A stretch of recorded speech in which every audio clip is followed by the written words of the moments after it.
नमस्कार, आप देख रहे हैं एएनपी न्यूज और स्वागत है आपका हमारी ताजा अपडेट में। मैं हूं आपके साथ अभिलाष। भारतीय टीम इन दिनों ऑस्ट्रेलिया दौरे पर है और पहला टेस्ट मैच जिस तरीके से टीम इंडिया ने गंवाया है, हम ये कह सकते हैं कि अब इस सीरीज में बाउंस बैक करना बड़ा मुश्किल हो गया। इस बीच रोहित शर्मा को टीम में शामिल करने की मांग काफी जोरों शोरों से तूल पकड़ रही है। द ग्रेट रिकी पॉन्टिंग और द ग्रेट सुनील गावस्कर ने हाल ही में स्टेटमेंट दिया है कि रोहित शर्मा अगर फिट हैं तो उन्हें टीम में शामिल किया जाना चाहिए।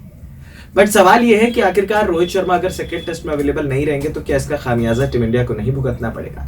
इस बीच खबरें हैं कि टीम मैनेजमेंट चाहता है कि रोहित शर्मा को जल्द से जल्द टीम में शामिल किया जाए। दरअसल रोहित शर्मा का बीती 11 दिसंबर को फिटनेस टेस्ट हुआ था और फिटनेस टेस्ट में फिट पाए जाने के बाद उन्हें ऑस्ट्रेलिया भेज दिया गया। और ऑस्ट्रेलिया जाने के बाद रोहित शर्मा की अगर बात की जाए तो रोहित शर्मा ऑस्ट्रेलिया पहुंचने के बाद फिलहाल क्वारंटाइन में है और 29 दिसंबर से उनका क्वारंटाइन पीरियड शायद खत्म होगा और एक फिटनेस टेस्ट उनका और होगा उसके बाद, और फिर रोहित शर्मा अवेलेबल हो जाएंगे तीसरे टेस्ट मैच के लिए जो शायद 7 जनवरी से शुरू होगा। सुनील गावस्कर ने भी ये बात कही कि अगर रोहित शर्मा खेलेंगे तो उससे भारतीय टीम को ज्यादा फायदा होगा क्योंकि विराट कोहली वापस आ चुके हैं और अब खबर है कि मोहम्मद शमी भी अगले तीनों टेस्ट मैच से बाहर हो गए हैं। तो इसमें कोई दो राय नहीं है कि ऑस्ट्रेलिया आपको 4-0 मारेगी, लेकिन अगर आपको 4-0 से बचना है, 2-0 या 2-1 से भी हारना है तो फिर उसमें आपके लिए रोहित शर्मा एक एक्स फैक्टर का रोल प्ले करेंगे, जो कई लोगों ने कहा भी है।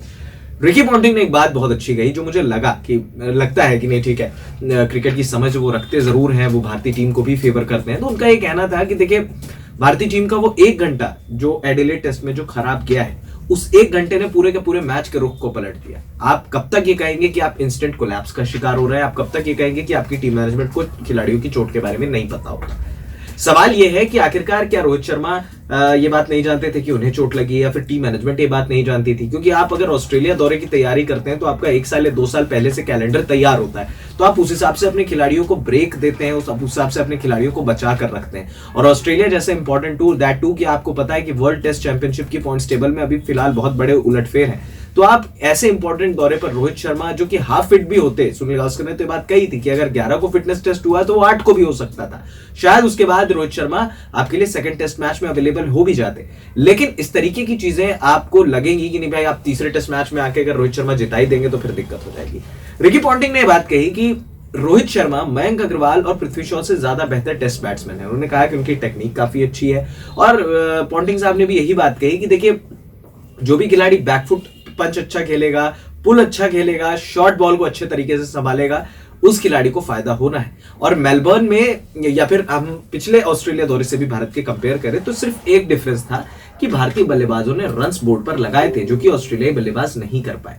इस बार हमने पहले टेस्ट मैच में क्या देखा कि हम रन्स बोर्ड पर लगा ही नहीं पाए। जहां 300 सवा 300 होना चाहिए था वहां हम 244 पे बुक हो रहे हैं, और दूसरी पारी में जहां रन्स बनाने की जरूरत थी वहां आपकी टीम एक इंस्टेंट कोलैप्स का शिकार हुई, जो कि एक डिजास्ट्रस था। जब से हम लोग क्रिकेट खेल रहे हैं, क्रिकेट देख रहे हैं, तब से शायद MS धोनी की कप्तानी में भी इस तरीके की टीम जो है नहीं हारी थी भारतीय टीम, लेकिन विराट कोहली की कप्तानी में एक थोड़ा सा शर्मनाक हार ये झेलनी पड़ी है। तो रोहित शर्मा को टीम में शामिल करने की जो लगातार मांगे उठ रही हैं वो इसलिए भी उठ रही हैं क्योंकि विराट कोहली के बाद रोहित शर्मा ऐसे खिलाड़ी हैं जो डोमिनेट कर सकते हैं ऑस्ट्रेलिया में और जिनको ऑस्ट्रेलियाई पिचेस रास आती हैं। अब देखिए, अब आपको ऑस्ट्रेलिया में वैसी विकेट्स नहीं मिलेंगी कि आपको सिर्फ 1 घंटे में पूरा मैच पलटना है।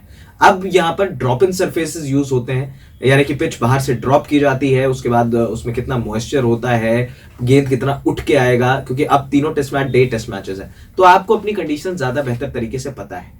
ऑस्ट्रेलिया पिंक बॉल में डोमिनेट करता आया है और शायद आगे भी करता रहेगा। भारतीय टीम ने एक अच्छा चैलेंज दिया था, 2 दिन पूरा दबा के रखा था शुरुआती 2 दिन में ऑस्ट्रेलिया को, लेकिन तीसरे दिन आपने एकदम ही कमांड खोला एंड देन आपने देखा कि भारतीय टीम किस तरीके से हार के आई है। तो सुनील गावस्कर का यह कहना था कि अगर आप रोहित को थोड़ा पहले भेज देते तो शायद रोहित शर्मा दूसरे टेस्ट मैच के लिए अवेलेबल हो जाते, जो बात सही भी है।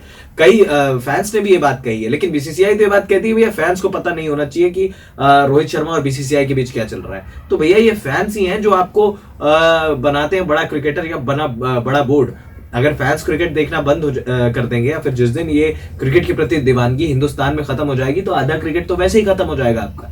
तो इन तमाम चीजों को ध्यान तो रखना होगा, लेकिन अब ये देखना है कि विराट और शमी की गैर मौजूदगी में प्लस रोहित शर्मा की गैर मौजूदगी में भारतीय टीम दूसरा टेस्ट मैच की पॉजिटिविटी के साथ उतरती है। और अगर रोहित शर्मा टीम में नहीं भी थे तो आप एटलीस्ट केएल राहुल को तो खिलाते। पृथ्वी शॉ ठीक है, बहुत अच्छे बैट्समैन है, नो डाउट, बट अभी वो उस फ्रेम ऑफ माइंड में नहीं है कि वो आपको मैच निकाल कर दे सके।